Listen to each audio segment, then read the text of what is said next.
I feel like you're looking at your hands and you're like, my hands are tied. There's nothing I can do. But the soul connection is very undeniable. What I have here is the Two of Cups. They're looking at each other and they both recognize the connection that they have with one another. And I feel almost like it's, nothing can be done, nothing can be acted upon because you're in a relationship. And yes, this connection is very strong. It's undeniable. And the other person's aware of it too, but they're also aware that your hands are tied. So unless you move away from it, unless you make some major transformation in your life with the Death card here and move away from it, then the two of you can be together. And I feel like some of you are contemplating, you know, like you're building that bridge to extend across the river or the stream so that you can get to the other side. It's a slow process. You're building it brick by brick.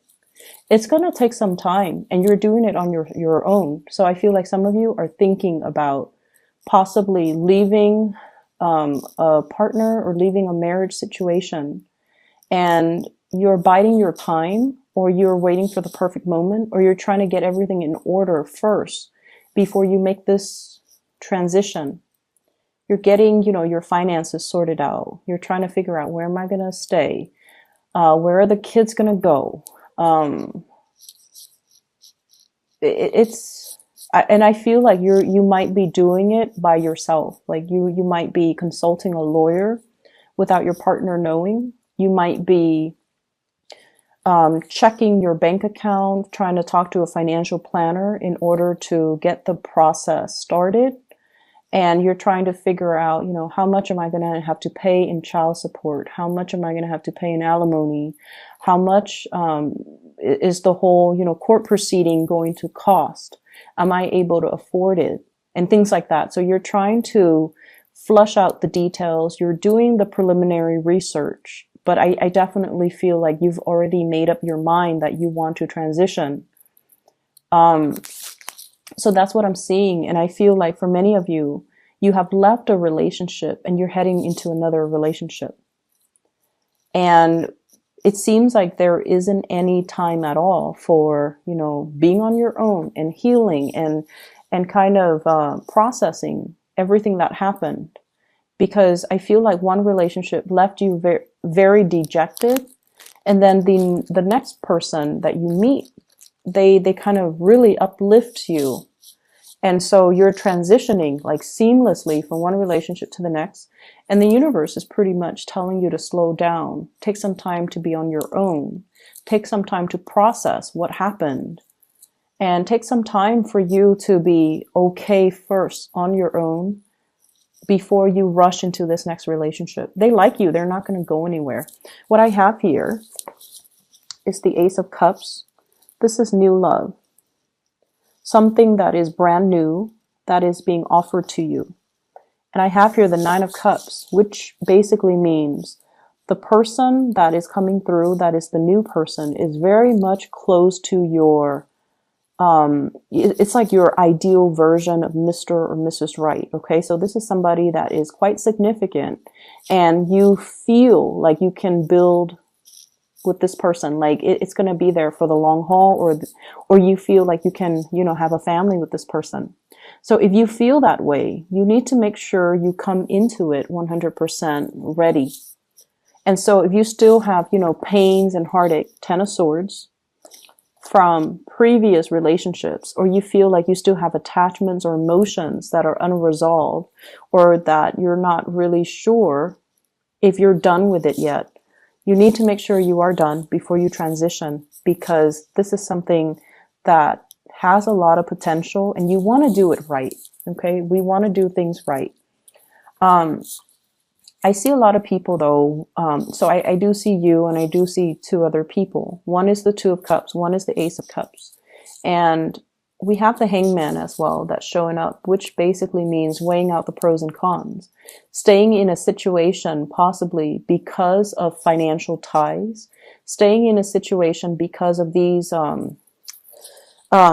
kind of like, what do you call them? Restrictions. They're self-imposed restrictions. And so you want to free yourself. You want to move on, but you have these things that are holding you back, and they're not real. We have the devil here. It's the puppet master. It's somebody that has control or sway over you. Okay, but this puppet, he's got a pair of scissors. He can cut himself loose at any time. So it's nothing that's binding, and it's not really, no one is like, holding a knife to your throat and telling you need to stay. Or no one is threatening bodily harm. No one is forcing you against your will.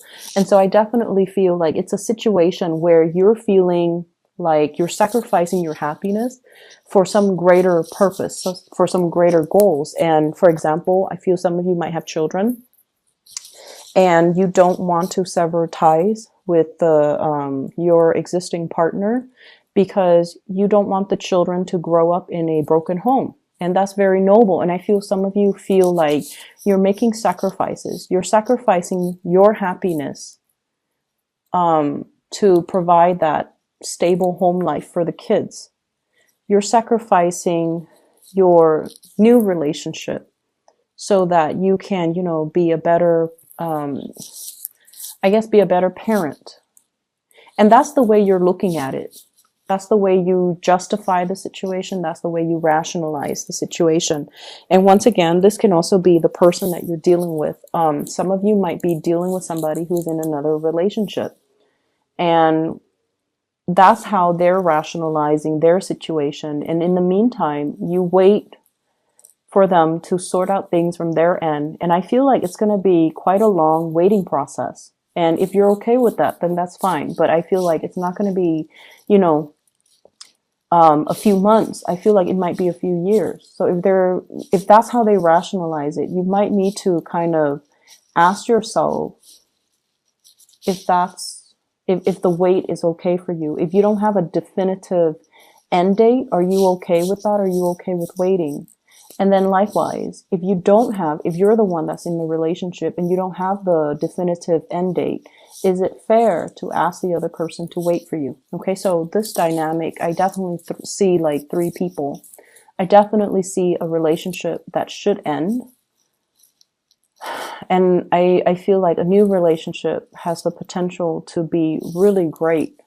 But for whatever reason, somebody's rationalizing staying in a situation because they feel like there's a more noble,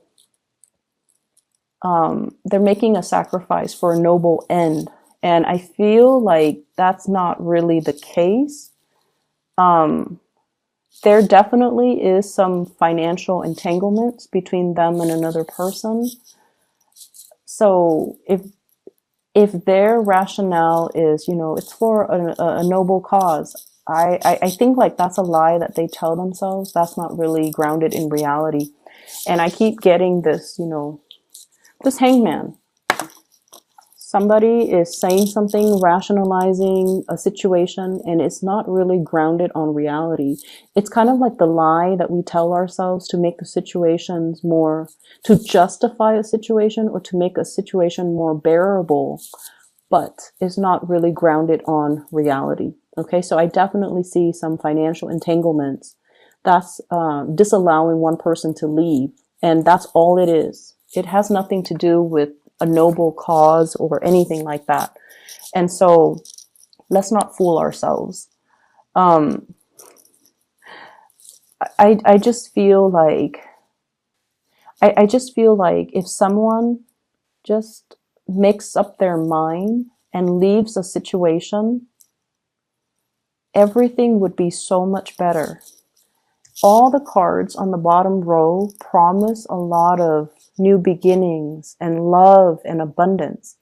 We have here the Two of Cups, the Death card, the Nine of Cups, which is a wish card, the Ace of Cups, which is the brand new love, and the Four of Swords, which is, no more fighting, no more pettiness, an end to all of that, and spiritual ascension. So everything here is just really, really good. If somebody chooses to just walk away and move on to the new phase in their lives, everything will be so much better. But all the cards on top indicate to me here, we have the Ten of Swords, which is betrayal. The Three of Wands reverse, waiting for something and it's not coming in. The Devil being tied to something. The Hangman being stuck in limbo. And the Fool in the reverse not making a change. Doing the same things over and over and over again and not getting a different result. Because, you know, of course, right? If you keep doing the same things, you get the same outcome. So we have some things here that we have to kind of face up to the truth about. And it could be, you know, somebody that you're dealing with, or you might be in the situation and things are not working out anymore, but you keep building, you keep trying to mend the bridges, you keep trying to fix things. I'm seeing as well for many of you, there is a big realization here that what I'm feeling is there might be friends or there might be habits that you're headed towards that might not be good for you, okay? I see overindulgence. I also see a lot of drugs and alcohol and dependency, and I honestly feel drugs.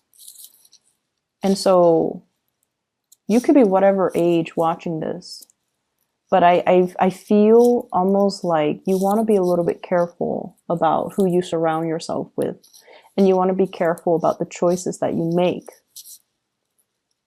And you want to be careful as well. Mending bridges with the people, the relationships that have gone south, the people that really care about you. You want to just be careful about that, okay? Maintaining and preserving those relationships and putting them in a place of sacredness so that they don't get tarnished, so that they don't get damaged, okay? So really valuing the proper relationships and the proper people. And I know that I tend to get a little bit negative when it comes to readings for Libra, but I feel like this reading in general, there's definitely two different paths here that you can take.